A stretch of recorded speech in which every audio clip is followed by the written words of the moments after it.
उत्तरकाशी के धराली में आई भीषण आपदा के बाद में राहत और बचाव का काम युद्ध स्तर पर चल रहा है।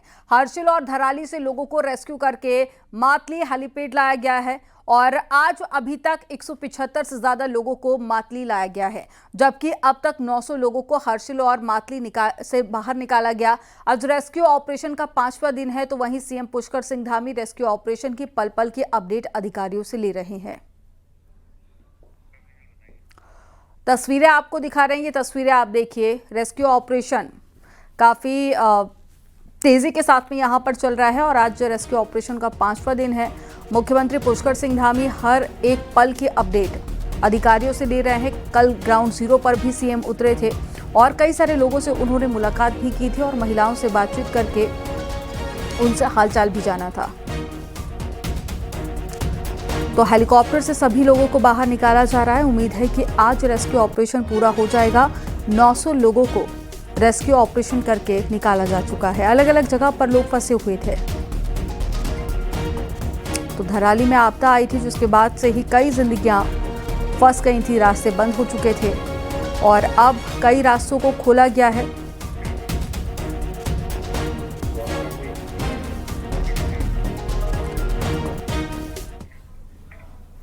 हर्षिल से लोगों को रेस्क्यू करके मातली हेलीपैड लाया जा रहा है। वहीं हर्षिल से गर्भवती महिला को हेली से रेस्क्यू कर मातली पहुंचाया गया, जिसके बाद में महिला को एम्बुलेंस से जिला अस्पताल में भर्ती कराया गया और हेली के जरिए हर्षिल से तेजी के साथ में लोगों का रेस्क्यू ऑपरेशन चल रहा है।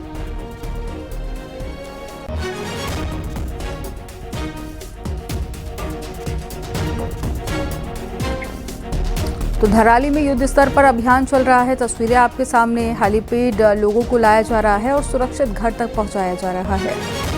अब तक 900 लोगों को रेस्क्यू करके निकाला जा चुका है। अभी भी अभियान युद्ध स्तर पर चल रहा है और आज अभी तक 175 लोगों को सुरक्षित निकाला जा चुका है और उम्मीद है कि आज शाम तक रेस्क्यू ऑपरेशन पूरा हो जाएगा।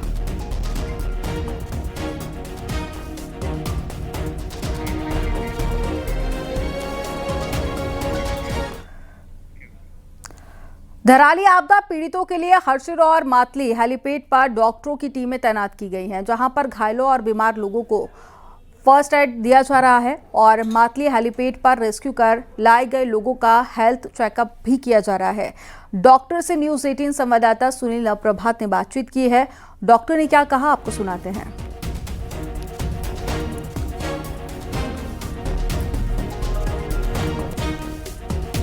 हमारे साथ डॉक्टर्स मौजूद हैं, उनसे जानने की कोशिश करते हैं कि किस तरह का आपको यहाँ पर माहौल देखना पड़ा। तो जितने भी लोग आ रहे हैं हम सब उनका मेडिकल एग्जामिनेशन कर रहे हैं कि किसी को कोई तरह की दिक्कत तो नहीं है। पहले दिन ये देखा गया है कि करीब 100 के बैच में कुछ एक टूरिस्ट का बैच भी था, एक 20 का बैच था। सब वृद्ध लोग थे, 70 से 75 साल की उम्र के थे, डायबिटिक हाइपरटेंसिव थे, कुछ का बीपी बढ़ा हुआ था, शुगर बढ़ा हुआ था। तो उनका इलाज किया गया और उनको उनके गंतव्य तक छोड़ा गया। उसके बाद लोकल लोग भी आने लगे थे। कल भी काफ़ी सारे लोकल लोग थे जो वहाँ पे फंसे हुए थे और टूरिस्ट हैं। तो जो भी हमारे पास पेशेंट आ रहे हैं सबको देखा जा रहा है। ज़्यादातर ये देखा गया है कि स्वस्थ हैं। कुछ ही लोग हैं जिनके बीपी बढ़े हुए, कुछ के शुगर बढ़े हुए हैं। अभी 10 मिनट पहले ही एक प्रेग्नेंट लेडी भी आई थी, 9 मंथ की प्रेगनेंसी थी। उसका हमने यहीं पे चेकअप किया, महिला ठीक थी। तुरंत उसको डिस्ट्रिक्ट हॉस्पिटल डिलीवरी के लिए अभी हमने भेज दिया है। साइकोलॉजिकल जो चेंजेस आते हैं वो इमीडिएट नहीं आते। अभी आदमी जो भी इतने खतरनाक मंजर को देख के आता है वो शॉक में होता है, उस वक्त वो चल जाता है उसका काम। 2 या 3 दिन बाद जब वो थोड़ा सा शांत रहेंगे तब उसके बाद उनको जिसको चेंजेस आने होते हैं तब आने के खतरा रहता है। अन्यथा अभी तक जितने भी आए सब ठीक ही थी। एक आध को छोड़ के जो थोड़ा सा पैनिक मोड में थे, अदरवाइज ऐसा कुछ मिला नहीं है। धराली आपदा के बाद शासन ने जो सक्रियता दिखाई, यहाँ पर आपको हर तरह के एक्सपर्ट डॉक्टरों की टीम मिल जाएगी और ठीक मातली हेलीपैड पर ही नहीं बल्कि हर्षिल में भी आपको डॉक्टर्स मिल जाएंगे ताकि लोगों को फौरी तौर पर सहायता पहुँचाई जा सके, मदद पहुँचाई जा सके। कैमरा पर्सन दीपक उपाध्याय के साथ सुनील नवप्रभात, न्यूज़ 18 मातली। हर्षिल से लोगों का रेस्क्यू करके चिन्याली सौड़ हवाई पट्टी पर लाया जा रहा है और चिनूक और साथ ही MI-17 से 107 लोगों को लाया गया है। चिन्याली सौड़ हवाई पट्टी पर जरूरत के हिसाब से लोगों को फर्स्ट एड भी दिया जा रहा है, तो वहीं चिन्याली सौड़ से आवश्यक सामग्री भी हर्षिल घाटी भेजी जा रही है।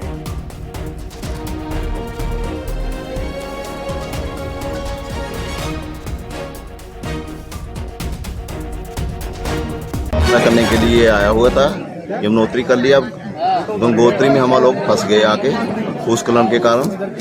गवर्नमेंट ने बहुत सहायता करी और हेलीपैड पे हमें ले जाया गया। वहाँ हमें कोई दिक्कत नहीं हुई है।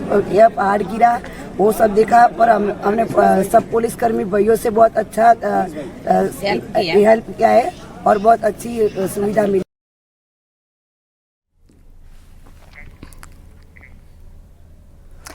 धराली में होटल और होमस्टे बड़ी संख्या में थे। वहां पर लोगों के पास में अब कुछ भी नहीं बचा है। कई ऐसे लोग अब भी वहां पर मौजूद हैं जिनका सब कुछ इस तबाही में चला गया है। न्यूज़ 18 की टीम ने उनसे भी बातचीत की है, आपको दिखाते हैं।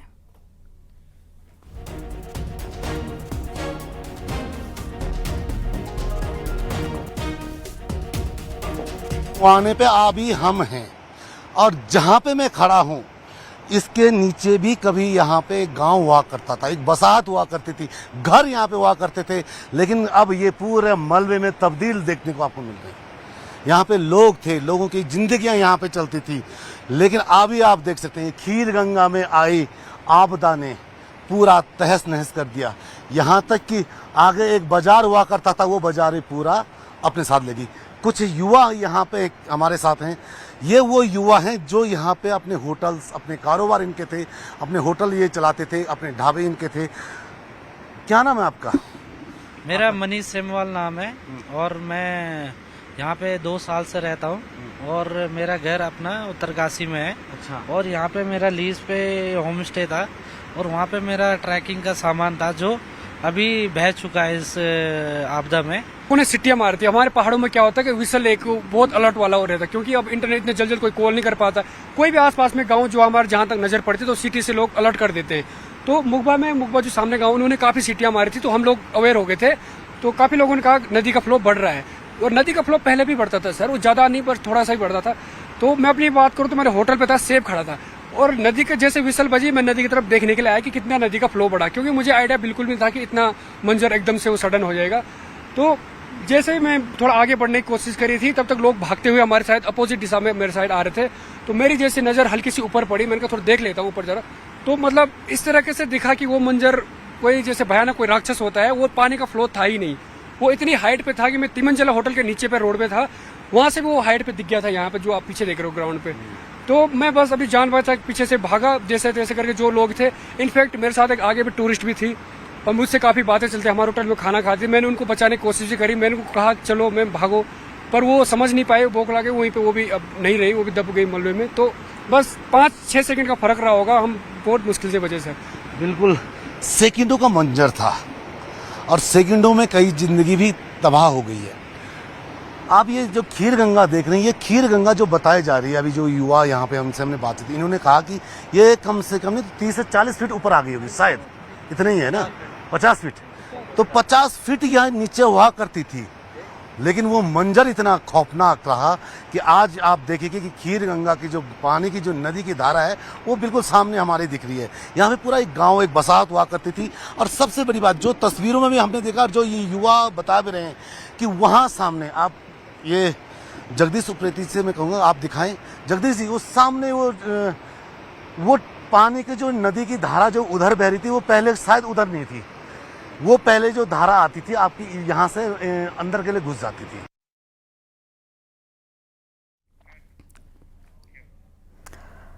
धराली में न्यूज़ 18 की टीम पहुंची और न्यूज़ 18 पहला न्यूज़ चैनल है जो कि धराली तक पहुंचा है। तो यहाँ घरों में ताले लटके हुए मिले। कई घर ऐसे हैं जिनका अब कोई नाम लेने वाला भी नहीं है, और जबकि कई लोग फिलहाल दूसरी जगह पर चले गए। देखिए न्यूज़ 18 पर एक्सक्लूसिव रिपोर्ट। आपदा के मंजर की खौफनाक तस्वीरें न्यूज़ 18 अपने दर्शकों को एक्सक्लूसिव दिखाएगा। आप देख सकते हैं किस तरीके का मंजर है। मैं एक घर में अभी हूं, घर के नीचे का जो हिस्सा है पूरा मलबे में पटा पड़ा है। आप देख सकते हैं कि फिलहाल घर वाले यहाँ पे हैं नहीं, क्योंकि घर का जो एक पिछला हिस्सा है वो भी टूट चुका है, और घर के अंदर ये पूरा मलबा आप यहाँ पे देख सकते हैं। जो और जबकि इस घर के पीछे काफी गांव का काफी घर थे, गांव था पूरा और काफी घर थे। आप देख सकते हैं अंदर, अगर नजर कैमरे द्वारा मैं आपको दिखाने की कोशिश करूंगा कि अगर वहाँ पे अभी भी मलबा ऐसा अटा पड़ा है और टंकियाँ, पानी की टंकी बड़ी बड़ी वहाँ पूरी दबी पड़ी हैं। ये दूसरा घर है, इसके नीचे का पूरा हिस्सा यहाँ भी पूरा मलबा ही मलबा है। ये पूरा मलबे में अटा पड़ा है। ये पूरा इलाका आप देख सकते हैं। ये मलबा अभी मतलब ये मलबा निकालने के लिए कई दिन लग जाएंगे। ये लोग भले ही अपने घरों को फिलहाल छोड़ चुके हैं, क्योंकि अभी हम एक चौक में थे जहाँ पर उस चौक में सभी गांव के लोग वहाँ पे एक सामूहिक भोजन बना रहे थे, तो वहाँ पे ये लोग हैं।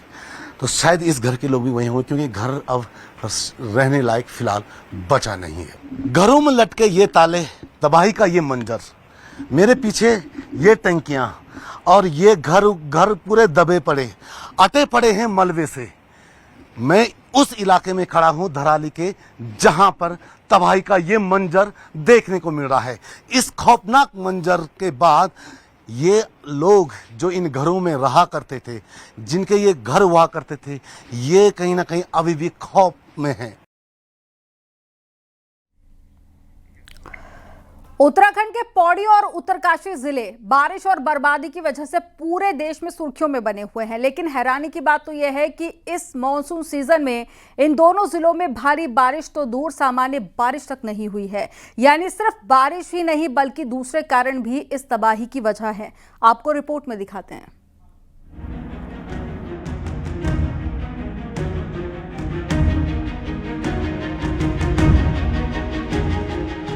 पिछले 4 दिन से धराली आपदा की वजह से पूरा सरकारी अमला प्रभावितों तक पहुंचने की कोशिश कर रहा है। इस मॉनसून सीजन में कई जिलों में बारिश ऐसी बरसी कि वहां हालात सामान्य होने में सालों लग जाएंगे। लेकिन आपको जानकर हैरानी होगी कि उत्तरकाशी का धराली, जहां रेस्क्यू ऑपरेशन चल रहा है, और पौड़ी, जहां बारिश की वजह से 3 लोगों की मौत हो गई, तो वहां बारिश का आंकड़ा सामान्य तक नहीं पहुंचा। यहाँ कहीं कहीं भारी वर्षा मिलने की संभावना है। इसी प्रकार से 9, 10, 11 तारीख में भी जो है उत्तराखंड में, विशेषकर जो पर्वतीय जनपद है, वहाँ पर भारी वर्षा जो है कहीं कहीं मिलती रहेगी आगे। ओवरऑल बात करेंगे तो जो मॉनसून एक्टिविटी है अगले 4-5 दिनों में उत्तराखंड में, वो सामान्य के आसपास जो है रहने की संभावना। देहरादून, बागेश्वर, चमोली, टिहरी और हरिद्वार ऐसे जिले हैं जहां सामान्य से ज्यादा बारिश हुई, जबकि सामान्य से कम बारिश वाले जिलों की बात करें तो उत्तरकाशी में सामान्य से 7% कम बारिश हुई, पौड़ी में सामान्य से 20% कम बारिश, चंपावत में सामान्य से 30% कम, रुद्रप्रयाग में 13% कम, तो नैनीताल में सामान्य से 21% कम बारिश हुई है। ऐसे में जानकार कहते हैं कि पहाड़ों पर आपदा सिर्फ बारिश की वजह से नहीं, बल्कि ग्लेशियर लेक में दरारें, नदियों से छेड़छाड़ या फिर एवलांच जैसे कारण भी हो सकते हैं। जो ऊपरी क्षेत्र में जो ग्लेशियर की जो लेक्स हैं, यदि किसी वजह से उन लेक्स में दरार आ जाए, क्रेविसेस आ जाए, तो और वो दरार एकदम से फट जाए, तो उसकी वजह से भी बहुत बड़ी मात्रा में पानी एकदम से नीचे की तरफ आता है, जो अपने साथ कंकर है, मिट्टी है और भी मलबा है, उसको लेकर के नीचे बहुत बड़े क्षेत्र में फैल जाता है। हर बार बारिश और उसको बादल फटने जैसी घटना से जोड़ना जानकार भी सही नहीं मानते, क्योंकि उत्तराखंड जैसे संवेदनशील प्रदेश में बारिश के अलावा भी कई फैक्टर्स हैं, जिनके चलते प्रदेश को आपदा का दंश झेलना पड़ जाता है। न्यूज़ 18 के लिए देहरादून से भारती सकलानी की रिपोर्ट।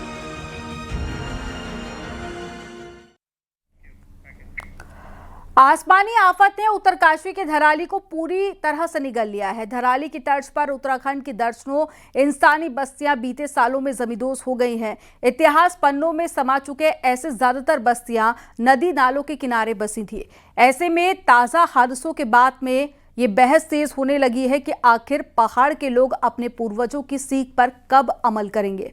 आपको रिपोर्ट में दिखाते हैं।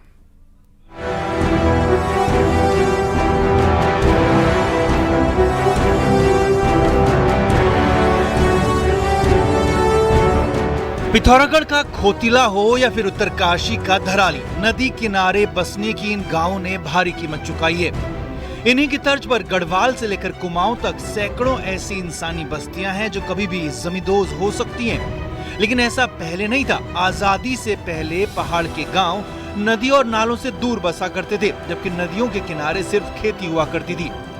पहाड़ के पुराने गांव भले ही जरूरतों को पूरा करने के लिए नदी और नालों के करीब हों, बावजूद इसके गांवों की नदियों से इतनी दूरी रही है कि लोगों को नुकसान ना हो। लेकिन वक्त के साथ पहाड़ के लोगों ने इसकी परवाह छोड़ दी। नतीजा ये है कि अब पहाड़ के लोग हर बरसात में इसकी कीमत चुका रहे हैं। यहाँ पर जो बस्तियाँ होती थी वो नदी से बहुत ज़्यादा दूर होती थी और उन बस्तियों के लोग ये भी जानते थे कि नदी का विस्तार कहाँ तक हो सकता है बरसात में। तो जहाँ तक विस्तार होता था वहाँ तक किसी भी हालत में लोग अपना मकान आदि नहीं बनाते थे। आज पहाड़ के सभी इलाकों में सैकड़ों इंसानी बस्तियां नदी और नालों के किनारे बसी हैं। ऐसे में जरा सी मौसमी हलचल इन गांवों पर भारी पड़ जाती है। यही नहीं, कई बस्तियां नदियों के पुराने रास्तों पर बसी हैं। जानकार मानते हैं कि समय भले दशकों का लगे, लेकिन नदियां अपने पुराने रास्ते पर लौटती जरूर हैं, जो कि धराली में भी हुआ। नदियों की अपने रास्तों पर वापसी भी इन बस्तियों पर भारी पड़ती है। बीते कुछ सालों में नदियों के किनारे बने पर्यटन स्थलों ने तो रही सही कसर को भी दूर कर दिया है। लॉन्ग टर्म डेटा का जो डिकेडल या हिस्टोरिकल डेटा है उनका अध्ययन करके, उनका डॉक्यूमेंटेशन करके, फिर उनका एनालिसिस करके कुछ हमें सुदृढ़ जो है स्ट्रैटेजी तैयार करनी पड़ेगी हिमालय के लिए, ताकि हम ऐसी घटनाओं से बच सकें। धराली का हादसा इस बात का साफ संकेत है कि नदी और नालों के बीच जो भी आएगा, एक दिन उसे इसकी कीमत अपनी जान देकर चुकानी पड़ेगी। ऐसे में नीति निर्माताओं को भी इसे लेकर नए सिरे से प्लानिंग की जरूरत है, ताकि पहाड़ को धराली जैसी आपदाओं से बचाया जा सके। न्यूज़ 18 के लिए शैलेंद्र नेगी के साथ विजय वर्धन उप्रेती की रिपोर्ट।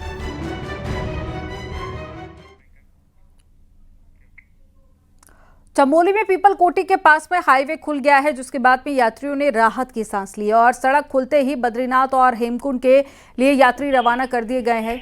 और कल रात से पीपल कोटी के पास में लैंडस्लाइड होने से सड़क बंद हो गई थी, जिसकी बाद में कड़ी मशक्कत के बाद में रास्ता खोला गया, लेकिन अभी भी पहाड़ी से मलबा आने का खतरा बना हुआ है।